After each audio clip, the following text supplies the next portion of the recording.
Hello friends, आप लोग कैसे हैं? उम्मीद करते हैं आप लोग ठीक होंगे, आप लोग हेल्दी होंगे। फ्रेंड्स, इससे पहले की वीडियोस में हमने सेल ऑर्गेनेल्स डिस्कस किए थे, जिसमें सेल ऑर्गेनेल्स में हमने प्लास्टिड्स, क्लोरोप्लास्ट और माइटोकॉन्ड्रिया डिस्कस किया था। इस वीडियो में हम डिस्कस करेंगे वैक्यूल्स। तो वैक्यूल की अगर बात करें तो वैक्यूल प्लांट सेल में भी पाया जाता है और एनिमल सेल में भी पाया जाता है, लेकिन देखने में दोनों में बहुत डिफरेंस होता है। वैक्यूल इस तरह का ऑर्गेनेल्स होता है कि उसको देख के ऐसे लगता है कि कोई खाली स्पेस है, कोई खाली जगह है। खास करके प्लांट सेल में जब उसको देखा जाता है तो ऐसे लगता है कि कोई खाली जगह है। उसको जब स्टार्टिंग में साइंटिस्ट ने देखा था तो उनको भी यही लगा था कि ये कोई खाली जगह है और उसमें कुछ नहीं है, लेकिन बाद में साइंटिस्ट ने ये पाया कि कोई खाली जगह नहीं है, बल्कि उसके अंदर फ्लूइड भरा हुआ है, उसके अंदर लिक्विड भरा हुआ है। तो वैक्यूल क्या होता है हम यहाँ पर देख लेते हैं।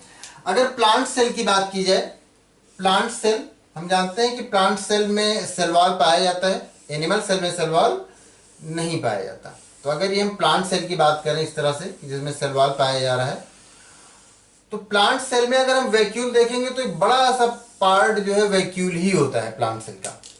ये जैसे इतना सा हमने ये ड्रॉ किया, ये अब ऐसा भी हो सकता है कि दो वैक्यूल हो और वो इधर भी इतनी जगह लिए हो, ऐसा भी हो सकता है।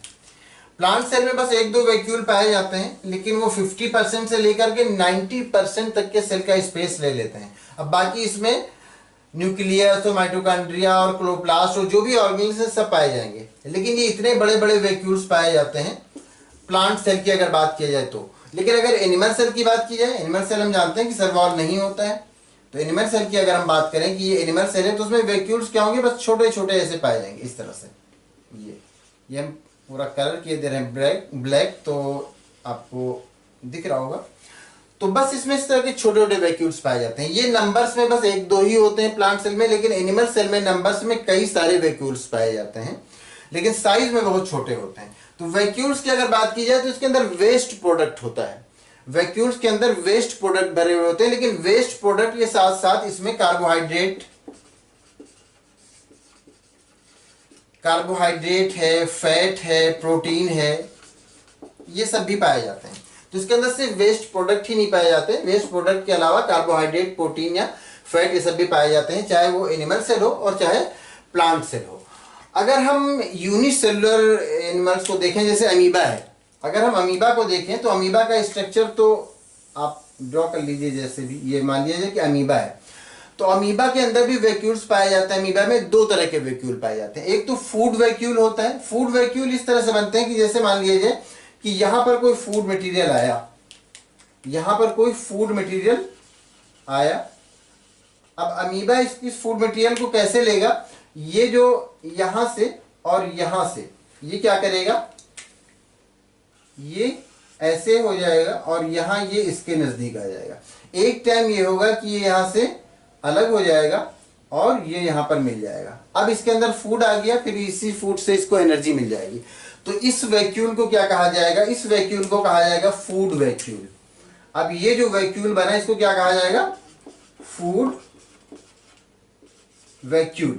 इसको फूड वैक्यूल कहा जाएगा। और अमीबा के अंदर एक वैक्यूल और होता है, उसको कॉन्ट्रेक्टाइल वैक्यूल कहते हैं। कॉन्ट्रैक्ट होना, सिकुड़ना, कॉन्ट्रैक्ट होता है ना, सिकुड़ता पड़ता है, तो सिकुड़ने को कॉन्ट्रैक्ट कहते हैं। तो उसी से बना है कॉन्ट्रेक्टाइल वैक्यूल। ये क्या होता है, इसके अंदर जब एक्सेस वाटर हो जाता है तो ये एक्सेस वाटर कहाँ आता है, कॉन्ट्रैक्ट वैक्यूल के अंदर आता है। और ये जो कॉन्ट्रैक्ट वैक्यूल होता है, फिर कॉन्ट्रैक्ट कर करके इस तरह से क्या होता है, यहां पर इस तरह से आ जाता है, एकदम मार्जिन में रहता है। और फिर ये क्या होता है कि वाटर यहां से बाहर निकल जाता है। तो इस तरह की वैक्यूल जिसके अंदर वाटर भरा होता है, इसको क्या कहा जाता है, इसको कॉन्ट्रैक्टाइल वैक्यूल कहा जाता है। और ये कौन सा वैक्यूल होता है, ये फूड वैक्यूल होता है। तो ये यूनिसेलुलर एनिमल्स में पाया जाता है, ये फूड वैक्यूल और ये कॉन्ट्रैक्टाइल वैक्यूल। एक चीज यहाँ पर और याद रखने की है कि इसका जो ये मेम्ब्रेन होता है, ये जो मेम्ब्रेन है जिससे ये जो वैक्यूल कवर है, ये टोनोप्लास्ट कहलाता है। टोनो क्या कहलाता है, टोनोप्लास्ट। ये याद रखने का है कि वैक्यूल जिस मेम्ब्रेन से कवर होता है उसको क्या कहते हैं, उसको टोनोप्लास्ट कहते हैं। तो उम्मीद करते हैं आप वैक्यूल अच्छी तरह समझ गए होंगे। अगर इसमें कोई कंफ्यूजन है या किसी तरह का कोई क्वेश्चन है तो आप पूछ सकते हैं। Thank you.